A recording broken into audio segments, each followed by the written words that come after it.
Halo, selamat siang semuanya teman-teman. Jumpa lagi dengan saya Kontreng ya. Iki ketok ayu mergakno pakai filter ya. Engko aja ngomong Mbak Kontreng saiki ayu. Pakai filter jajal, oke. Nah, di sini kan kemarin saya share tentang update peraturan pemudahan pendaftaran IMEI dan ECD bagi WNI maupun pendatang di bandara ya, di bandara Indonesia. Nah, siapapun Anda, baik Anda non WNI maupun Anda WNI, Anda saat kedatangan di Indonesia wajib mengisi e-custom ya. Jadi wajib mengisi e-custom declaration atau yang sering yang sebenarnya dulu kita sudah mengisi melalui kertas. Sekarang semuanya serba digital. Dan ini tidak berlaku di Indonesia saja. Ini berlaku di semua negara ya. Sekarang Filipina pun sama. Jadi sebenarnya Brunei Darussalam, Filipina sama sekarang juga menggunakan semuanya menggunakan elektrik ya. Cuman bedanya bagaimana Mbak Kunteng? Bedanya ada yang menggunakan aplikasi, ada yang disediakan tab di sana. Nah, kalau untuk di Singapura itu ada aplikasinya juga ada tabnya sama. Tetapi kebanyakan dari kita datang di sana langsung ada tab, itu juga ada ya. Nah, sekarang saya membahas masalah bea cukai pendaftaran IMEI dipermudah. Dan ada yang baru. Jadi begini ya. IMEI ini Anda boleh daftar, boleh tidak. Bisa ya dipahami? Satu, boleh mendaftar, boleh tidak.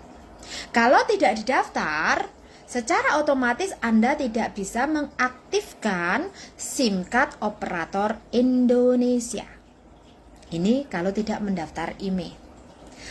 Terus, pendaftaran IMEI itu bisa diisi di saat Anda sudah memegang tiket melalui aplikasi Bea Cukai untuk pendaftaran IMEI Anda untuk mendapatkan barcode yang di-scan sebagai verifikasi data.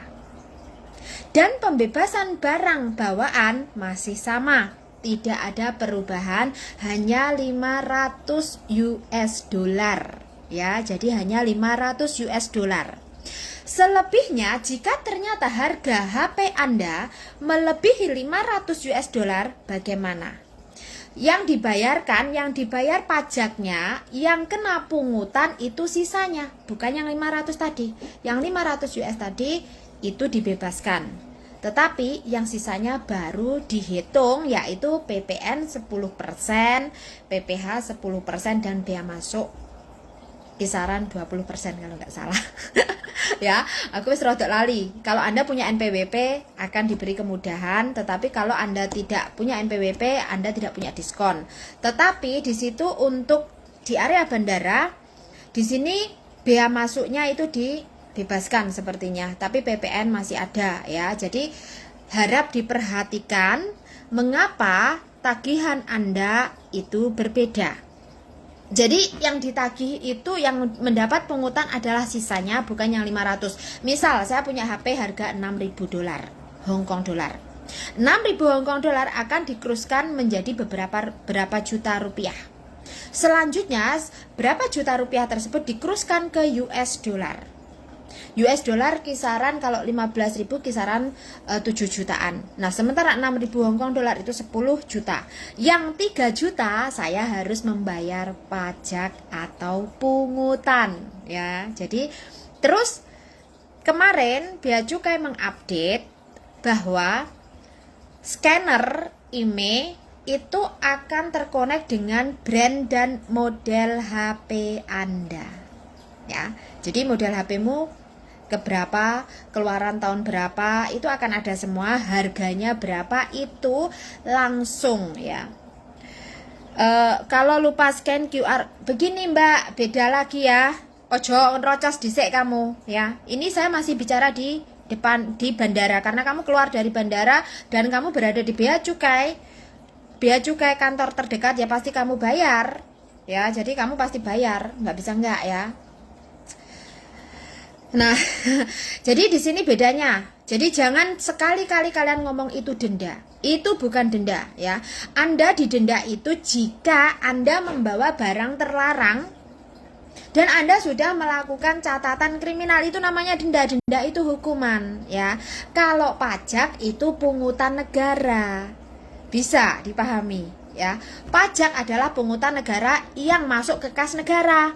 Lah, kalau denda ya memang podo masuk ke kas negara, tetapi kan beda jalur. Denda itu kan Anda sudah melakukan sesuatu kesalahan, jadi Anda dihukum, itu namanya denda. Jadi jangan membuat istilah ya. Istilahnya jangan sampai salah, karena penyampaian Anda istilahnya salah itu bisa membuat orang lain gagal paham. Ya, bisa dipahami? Nah, tadi per 13 Maret 2023 imigrasi bandara atau bea cukai sudah memberikan kemudahan. Dan bagi teman-teman yang membawa HP yang didaftar, ternyata kalau ternyata nanti harganya terlihat melebihi 500 USD, maka Anda diperlukan untuk membayar, dan itu langsung terlihat ya. Kalau mungkin perlu penyelesaian, nah itu kan ada nanti scan-nya akan berwarna hijau, Anda lolos, artinya Anda tidak perlu membayar karena memang harganya di bawah angka 500 USD.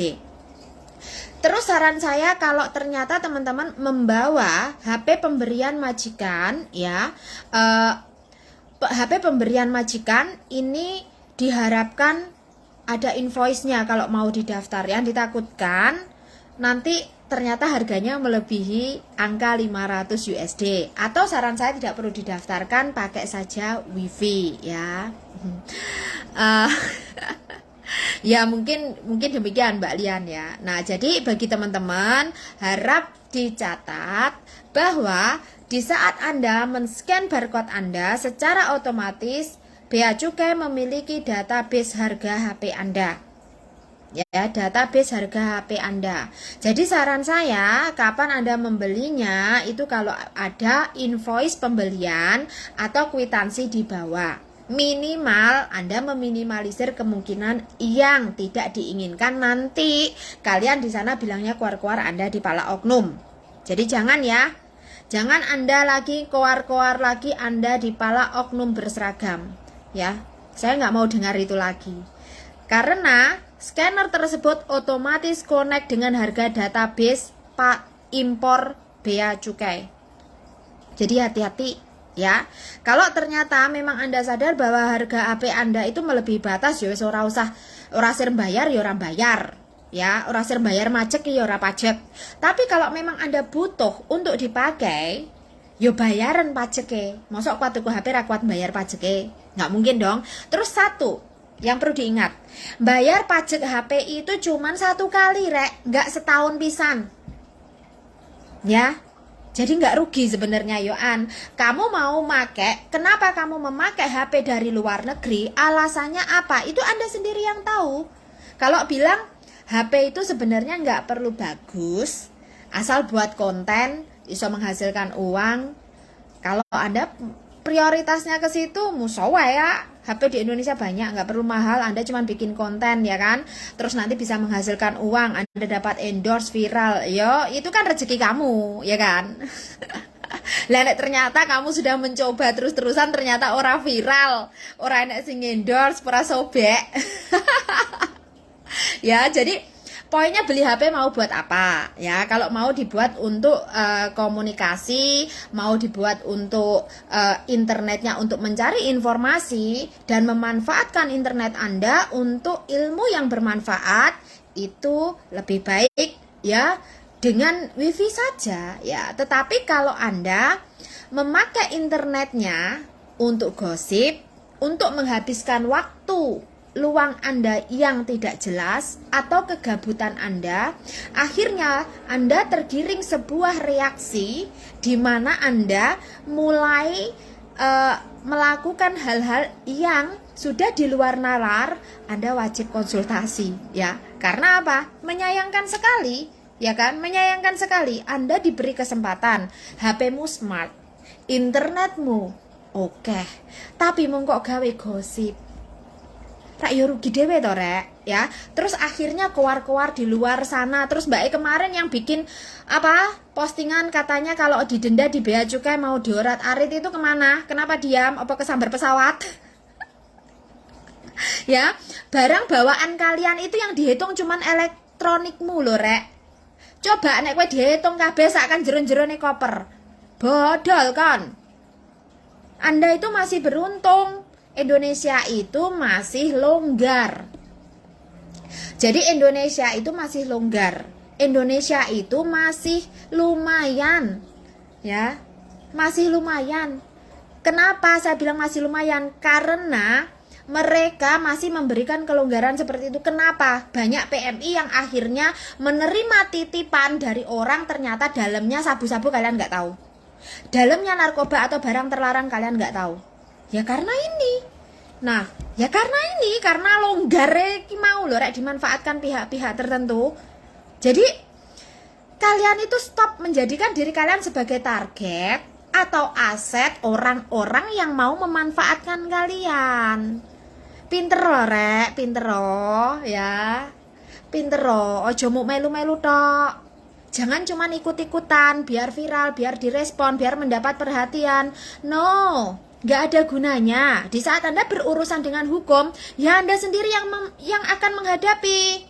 Jadi jangan main-main. Apalagi urusannya sama peraturan dan undang-undang. Bisa dipahami ya. Ingat, barang bawaan 500 USD yang terhitung adalah cuman barang elektronik yang Anda daftarkan. Barang bawaan lainnya Anda tidak dihitung. Yang kedua, untuk barang kiriman itu bagaimana? Barang kiriman sudah sangat jelas. Yang mendapatkan pembebasan bea masuk dan yang mendapatkan pembebasan bea masuk dan PPN itu hanya $3 USA. Ya, $3 USD. Jadi, kalau Anda barangnya ternyata harganya melebihi $3, hanya tidak dan kurang dari 1.500 USD, maka Anda hanya membayar PPN sama bea masuk. Itu dibebaskan PPh ya. Tetapi kalau ternyata nilai barang Anda melebihi 1.500 USD, Anda wajib tiga-tiganya. Jadi kenapa harga aslinya sama pajaknya lebih mahalan pajaknya? Kenapa 3 kali lipat? Ya karena ada barang-barang tertentu yang mana memiliki PPN, ketentuan PPN, PPh dan bea masuk tersendiri. Contohnya, tas branded maupun tas KW itu ada hitungannya Mbak Yu. Ya, kalau di scan ternyata daftar harganya masuk nenggone database-nya bea cukai masuk kepada harga branded beneran, siapa yang rugi? Ya kamu. Wah, ngomong iki KW. Kamu bisa membuktikan KW sama asli? Gak bisa kan? Jadi kenapa? Nah, tas itu paling gak bea masuknya berapa? Tas itu ada kalau nggak salah kemarin sudah saya share itu 25-30% tas ya. Untuk garment atau tekstil 15-25% itu bea masuknya ya. Bayang no, dari harga 30% itu mahal loh ya, banyak loh. Terus PPh-nya 7,5 PPh-nya itu sendiri 7,5 sampai 11%. Per 1 April 2022 itu sudah meningkat menjadi 11% ya. Bea masuknya itu yang beda, bea masuknya itu mahal dari harga Anda. Lah, kamu masih lagi membayar administrasi prosedur lainnya. Ya kalau memang pertanyaannya kenapa sih kok pajaknya tinggi amat?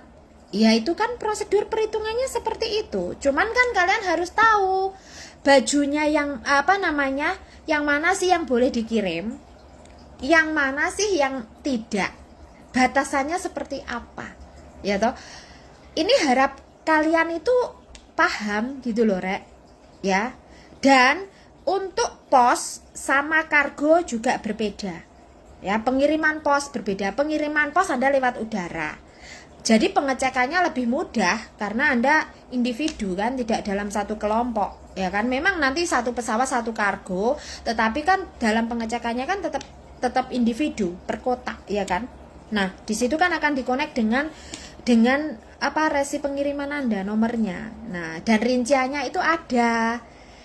Jadi sebenarnya lebih baik, saran saya, yang kemarin share tapi nggak tahu datanya, nggak tahu faktanya, mulai deh belajar. Coba cek aplikasi Bea Cukai Mobile ya. Di situ ada ya. Aplikasinya sudah pernah saya share kan, gambarnya yang mana. Nah, di sana ada semua Mbak informasinya. Ya, ada semua ya. Tidak Mbak, kalau untuk dibawa masuk dipakai loh ya, maksudnya kan dipakai, ditenteng tidak lah. Tapi kalau Anda bawa masuk untuk ke bagasi itu kena ya, karena bagi itu beda, kena ya. Jadi jatahnya 2 untuk branded ya, jatahnya 2. Terus sepatu itu juga teksnya atau biaya masuknya lebih mahal. Jadi kenapa kalau kalian, aku tuku sepatu regane 120 Hongkong dolar, tapi kenapa teksnya lebih tinggi daripada harga? Ya karena memang teksnya sepatu juga 15-25% loh. Bisa nggak belajar? Ayo belajar. Terus kalian menyamakan di saat kalian mengirimkan harga sepatu sekian dengan dimana kalian menyamakan kasus-kasus yang saat ini di-share ke sana kemari yang nggak tahu aslinya bagaimana. KW yang ada box, sebenarnya kan karena kalian ya yang ada box dong otomatis di scan. Kalaupun iya, kalau nggak ada box ya tidak di scan dong, ya kan. Jadi hati-hati ya. Jadi jangan pakai boxnya. Terus saran saya ada kwitansinya. Kamu beli ada kwitansinya itu jelas. Kalau kamu ada kwitansinya, nah seperti IMEI yang tadi, ternyata kalau Anda perlu ada penyelesaian atau belum selesai atau tidak bisa langsung diselesaikan di situ, Anda masih diberi waktu 5 hari untuk menyelesaikannya di Bea Cukai terdekat. Pemeriksaan lebih lanjut. Ini untuk IMEI ya. Nanti di TUT ternyata Anda membutuhkan pemeriksaan lebih lanjut, maka Anda diberi waktu 5 hari kerja untuk menyelesaikan, memasukkan dokumen, kelengkapan dokumen Anda, termasuk kwitansi, invoice pembelian, dan juga kapan Anda beli itu kan jelas. Jadi terus itu apakah dipakai untuk pribadi. Nah, tetapi bukan berarti Anda tidak membayar pungutan. Pungutan tetap ditentukan, hanya saja itu akan berbeda jika Anda mampu menunjukkan invoice-nya. Jadi bisa ya dipahami. Sekali lagi, stop bikin onar ke sana kemari kalau kita memang tidak tahu ya. Kalau belum tahu itu meneng dhisik lah rek ya. Urung ngerti ke mendingan meneng sik, ngamati dulu, cari informasinya. Ya, terus terang untuk bea cukai sendiri sebenarnya saat ini barang kiriman prosedurnya itu sudah sangat bagus. Ya, barang kiriman mau barang bawaan itu sudah sangat bagus. Sistemnya sudah sangat bagus. Kalau ada oknum itu beda lagi. Itu sudah bukan urusan kita, bukan kapasitas kita menghakimi instansi atau kinerja instansi. Kemudian Anda mengalibikan pihak bea cukai curang. Ada buktinya. Anda ngomong seperti itu ada buktinya? Tidak kan? Kalau Anda ada buktinya, silahkan Anda komplain ke pusat. Tapi kalau tidak ada buktinya, ya jangan. Jangan, rek. Ya, jangan. Dengan begitu Anda sama dengan merendahkan negaramu sendiri. Aku pernah loh rek debat sama orang Hongkong gara-gara masalah ini. Ya, serius. Mereka merendahkan karena prosedurnya terlalu mudah. Sebenarnya gitu loh. Ya, jadi bisa dipahami ya teman-teman ya. Jadi jangan sekedar ikut-ikutan ngeserono rene bea cukai begini, bea cukai begitu. Kalau kamu belum pernah berurusan dengan bea cukai dan kamu belum tahu peraturan sebelumnya dan perbandingan yang sekarang, lebih baik nggak usah ngomong. Jangan asal bunyi. Serius ya. Tahun 2020 di saat saya berurusan dengan mereka, disitulah saya tahu betapa rumitnya yang dulu. Betapa rumitnya yang dulu. Wis nek gak ndek NPWP piye, sik dikudu golek surat dukungan. Gak mudah. Terus harus masih menghubungi NSW-nya dihubungi gak respon. Frustrated. Di situ loh ya. Selanjutnya kita kemarin saya pribadi membuat surat terbuka di tahun 2020 itu lantaran butuh urgent, mergano butuh maskere. Aku butuh masker, ngirim nih masker urgent. Saya buat surat terbuka meminta kebijakan bea cukai mempermudah. Tapi peraturan itu tetap sama. Ya, peraturan itu tetap sama. Tidak ada yang dirubah hanya prosedur dalane. Tapi peraturan tidak ada yang diubah. Pembebasannya tidak ada. Di awalnya pembebasan barang kiriman itu 75 USD. Kemudian diubah kembalikan ke 3 USD ya. Jadi di sini. Nah, terus kalau teman-teman pulang ke Indonesia, barang bawaan jelas ya 500 USD. Terus untuk uang cash itu jatahnya 100 juta. Kalau bawa uang cash 100 juta ya.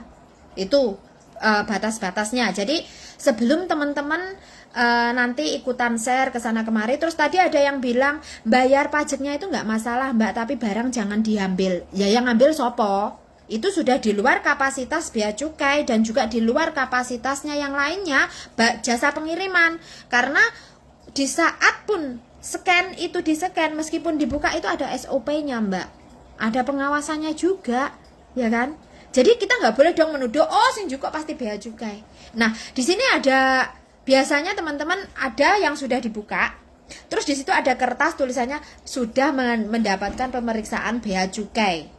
Itu tidak benar ya, itu tidak benar. Itu ulahe oknum, nggak tahu sopir atau kurir, saya nggak tahu. Tapi yang pasti bea cukai tidak pernah melampirkan tulisan berupa tulisan tangan sudah diperiksa bea cukai. Tidak. Bea cukai kalau memang melakukan itu dan itu ada headernya. Jadi suratnya resmi. Di atas itu ada kopnya bea cukai. Nah, jadi aja ngawur ya. Nah, kalau dikirim via pos kue ngomong itu barang bawaan juga terlihat Mbak. Kemarin yang coklat 9 juta itu bilangnya bawaan kan ngomongnya, ternyata itu pos. Orang itu resipnya Posindo. Jadi please lah, sebelum share itu disaring dulu ya. Ojo gampang mentorek rek kalian itu digiring ke sana kemari.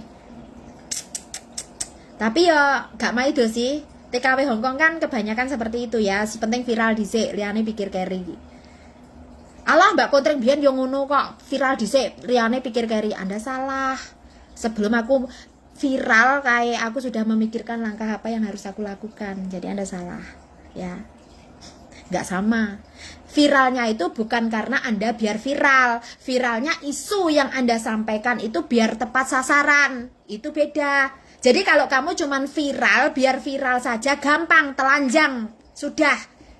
Jalan-jalan, telanjang, kamu akan viral. Tapi apa esensi dari viral Anda? Gendeng kan? Tidak perlu ya. Tidak perlu ikut-ikutan gila ya. Medsos itu bisa bisa menjadi pisau untuk diri Anda sendiri.